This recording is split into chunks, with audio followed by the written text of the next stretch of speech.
Hi everyone, welcome back to another video. This is a little different this time because we are dealing with a super automatic machine that had some issues.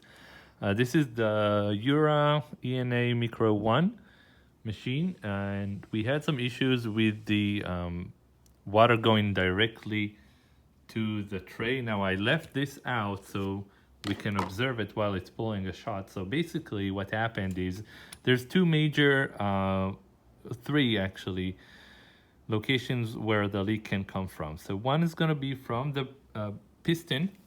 Let's see if we can see it. You see that orange O-ring inside? So and then it just grinds the coffee and it goes in here, and then it kind of you'll see it's moving, and then it's squishing the coffee, and then it shoots water. The water goes up through this tube and then to the front. Now, so we have this O-ring that got replaced, and then we have the outlet. See, let's see if you can see it.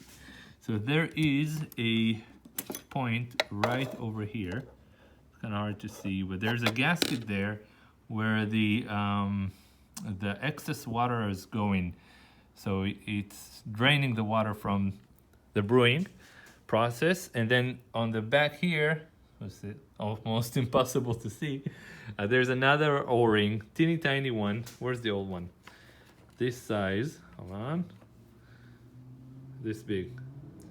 And this thing at the bottom of the brew unit actually also responsible for the water. So I replaced all of them, and then it's working, so I'm super excited. I want to show you. So I'm just gonna press coffee. So we see the coffee goes inside. Then it's pressing the coffee, and then we're gonna have pre-infusion. Sorry about the mess, it's just been chaos. And we're having coffee, amazing. And then we're gonna have the puck. No leaks. Super happy about it. Then it's just gonna dispense the puck. Boom. That's it. Ready for the next one. All right. So thank you for watching. And if you have any questions, just comment below. And as always, have a good day.